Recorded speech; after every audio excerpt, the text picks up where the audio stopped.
What's up, guys and gals? It's your boy Jeff coming to you with a Vampirella facts video. Thought you guys would enjoy this since it's Halloween. I thought I'd give you guys a little bit fun facts about Vampirella. A lot of people don't know a lot of things about her. A lot of people, thought I would give some good information about Vampirella, some fun information. If you guys can't tell, I'm a big Vampirella fan. Can't tell. But pretty much I'm going to try to give you guys some fun facts, since I've been posting the 30 days of Halloween and been looking stuff up and reading stuff about her. I thought I would give you guys a fun little video talking facts about Vampirella here. Um, from the Warren Comics one, from her first run, from Warren magazine. So Forrest, if you guys didn't know who created her, it was Forrest J. Ackerman, Trina Robbins, Frank Frazetta, and a couple other people. And then issue one was the cover was done by Frank Frazetta. A fun fact about the bikini in issue 1 is the fun fact about the bikini was Trina Robbins actually had a hand in creating the red bikini, the famous bikini that we know. Actually, I watched the interview with Trina Robbins. Trina Robbins says during the interview was that people asked her about Vampirella, and she's always getting asked about the Vampirella. She really getting annoyed of answering the question, but she answered the question about. They asked him, has she ever met Frank Frazetta? She says no, she has never met Frank Frazetta. So the story is that Trina Robbins walked into Warren magazine, Warren Publishing, met with Jim Warren, and actually was trying to get a job to work for Warren Publishing. And they were in the middle of talking, and then Frank Frazetta, lo and behold, somebody calls on the phone. Lo and behold, it was Frank Frazetta calling over the phone. So if they've only, Trina and him have only met over the phone, so they've never met in person. So Frank talked to Jim Warren about Vampirella 1, about creating the red bikini. They were going to put a normal bikini on her, and then Trina Robbins started sketching an idea out, and Jim Warren saw it and actually really enjoyed it. So this is a fact that he actually really liked the idea of what Trina was doing, and had told Frank, hey, I have a young lady here that's actually doing something that, that has an idea of what I want. Put Trina Robbins over the phone with Frank Frazetta. So Trina Robbins and Frank Frazetta created the famous red bikini over the phone. So they talked over the phone and created it. So that's a pretty cool fact that if you guys didn't know, that you guys would like to know. Then quick little origin story. If you guys didn't know what her origin was, she was not a person bit by a vampire to turn into a vampire. She's actually from a planet called Draculon. So that's Forrest J. Ackerman's origin story for her. She actually came from Draculon.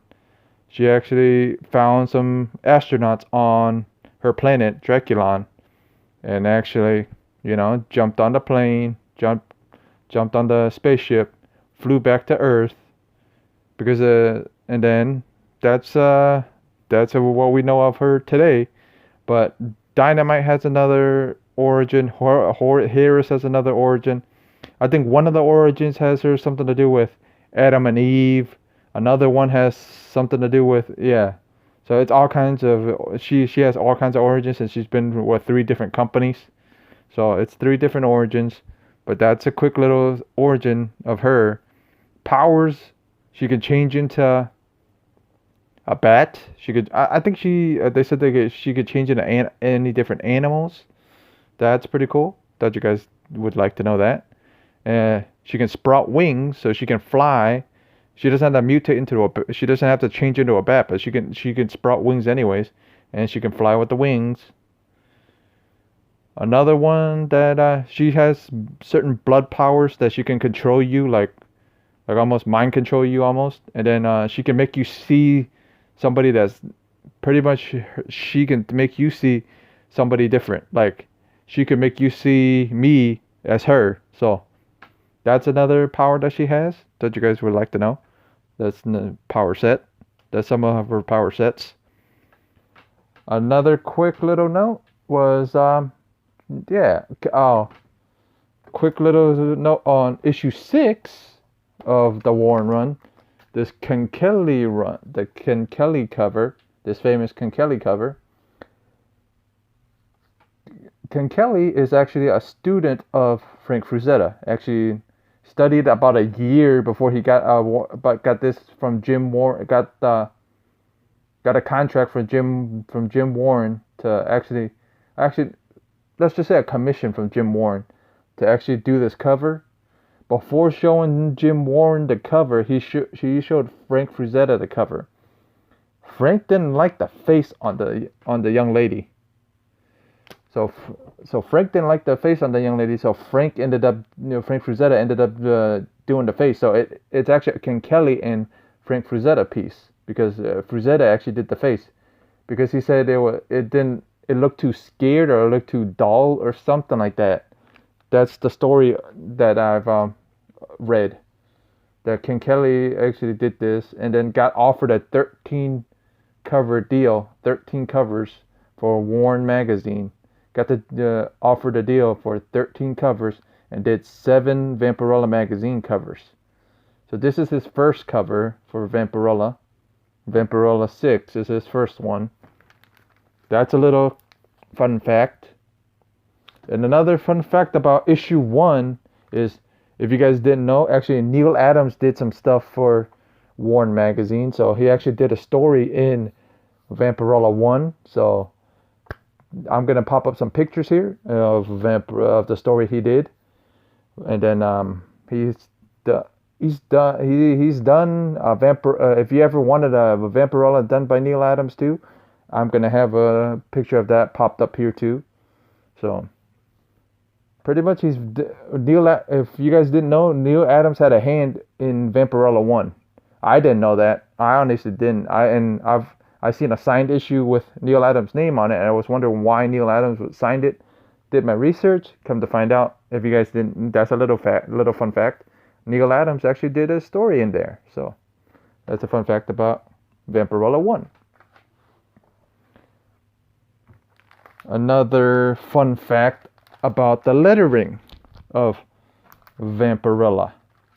If you guys can see, from 1 to 11 is this type of lettering here. It's the block lettering here.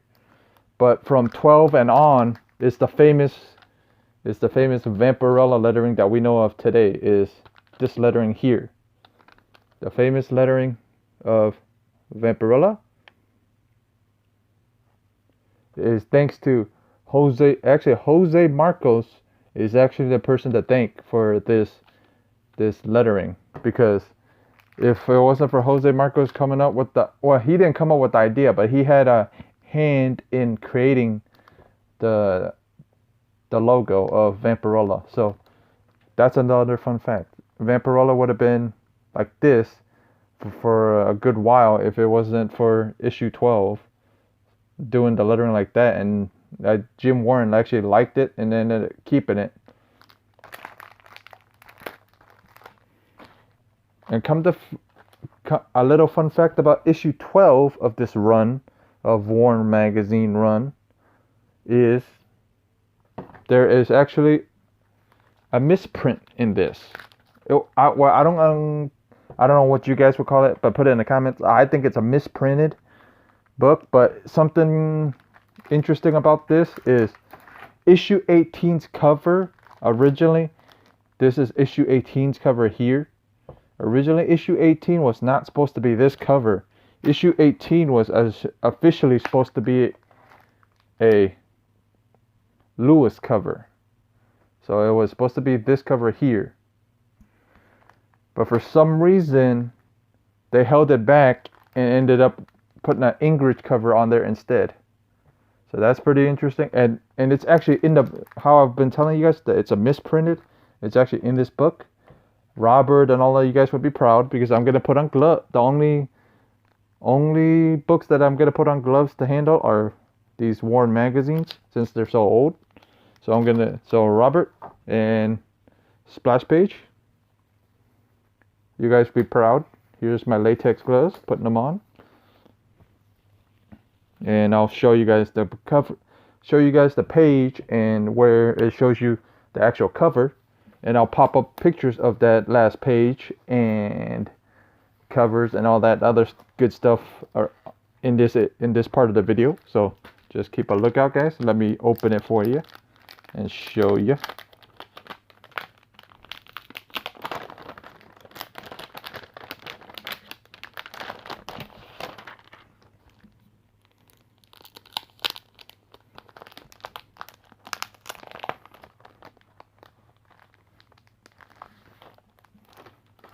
So here's the cover here.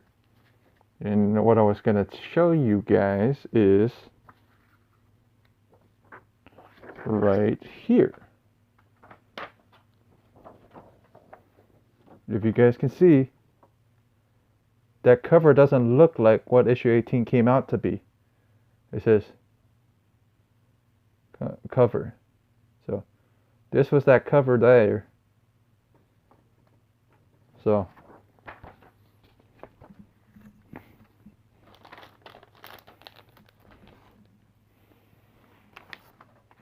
I'll put that away in a few minutes. And then we ended up with issue 18's cover as an English cover when it was supposed to be a Lewis cover. But we didn't end up with that cover until issue 20. So this cover is supposed to be this cover here. So it was supposed to be this one. Issue 18 was supposed to be this cover here. That's a little fun fact about Vampirella here, the Vampirella Warren magazine run. That's what the cover was supposed to be. So if you guys like collecting misprints and stuff like that, that's a misprint there for you guys. So if you guys like printing misprinted books or mistakes, that's a mistake in a Warren magazine. Issue 17 printing a different cover for issue 18. So that's a misprint there. That's another cool fact on that Warren run if you guys didn't know. And that's and then the Jose Marcos the guy I was talking about, Jose Marcos, actually did a cover and was issue 22 of this vampire cover here. And he actually did it.